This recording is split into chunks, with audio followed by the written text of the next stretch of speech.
Working a suicide hotline is initially more taxing than you'd think. No amount of paperwork and briefing can shield you from the woeful sobs of people you know are on the brink of taking their own life. I did, however, find the sharp pricks that each individual expounded became all the more blunt the more I worked. 10 years of experience had rendered me a seasoned veteran. I almost took joy from a challenge perspective rather than the former concern for my own kind that it started out with. I was, in my own morbid way, a king.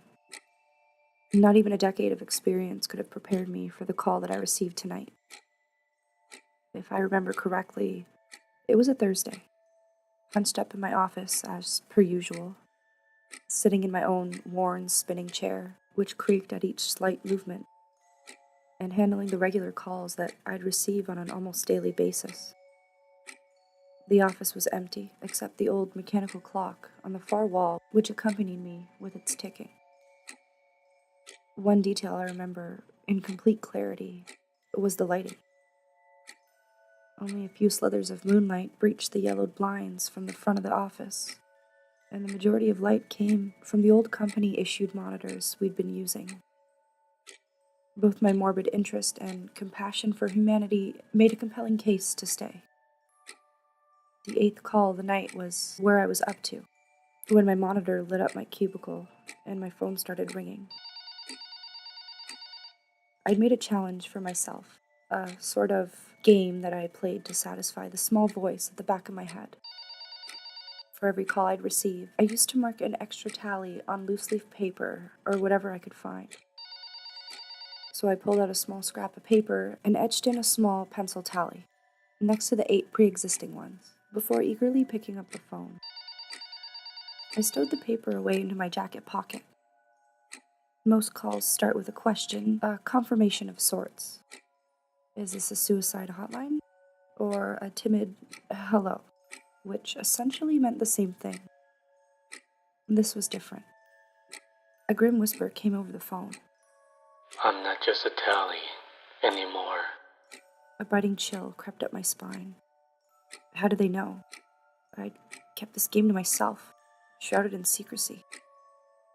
Figuring it was some coworker trying to taunt me for my sadistic game, I replied, Who is this? An occasional prank call made its way through, so I was feeling more angry at the fact that my coworker had betrayed my trust, rather than the fear that I should have been feeling. A moment passed before the next reply. I've already been in your game. The voice took to a rather more angry tone. Let's play mine. It hissed. Frantically trying to figure out who it was, my mind began to wander. Firstly, employees, then the callers themselves. My instinct told me to stay silent on the line, although already something drew me to answer. Who are you? My professional tone that I'd usually adapt to give callers a sense of security drifted to one of curiosity and slight fear. Several moments passed before the voice once again replied. Employee of the month? This time, the voice was sadistically playful, as if it were taunting me. Reminded of my position, I glanced over at the framed photo on the wall. Only, it was different. My body began to quiver and my breath quickened. The eyes had been etched out into rough crosses.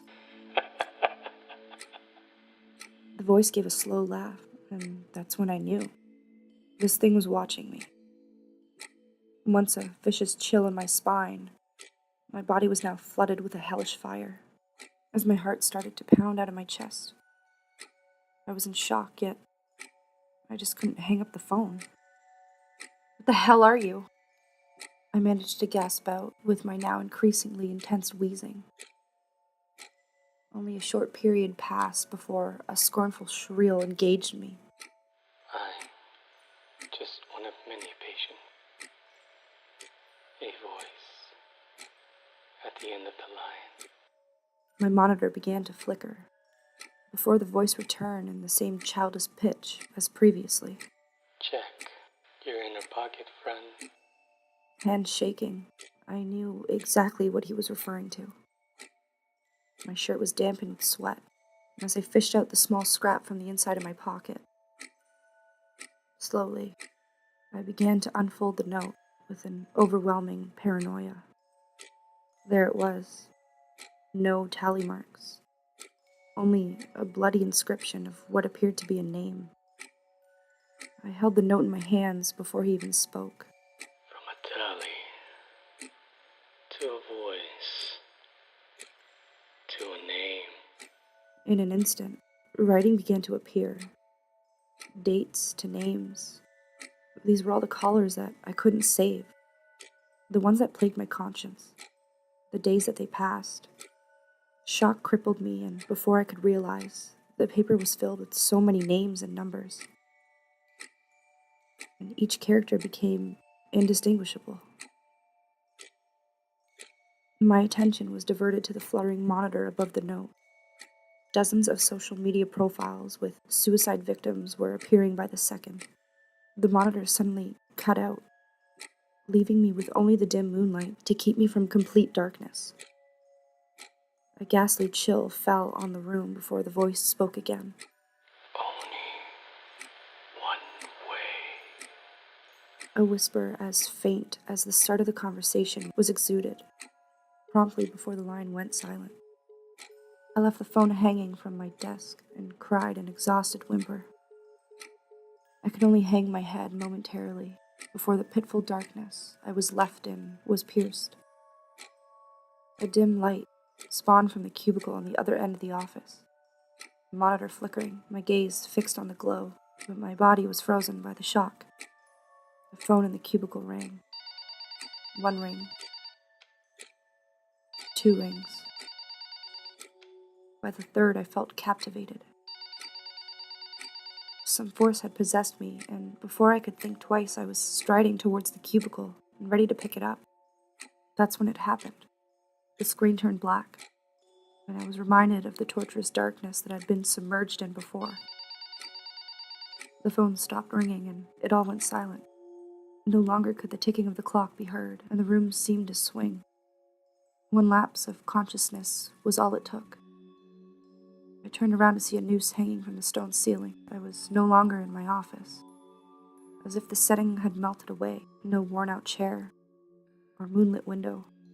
I turned around once again and realized that I was in a room, 4 walls, stone, and that's when I saw it. Written on the ceiling in thick, red letters.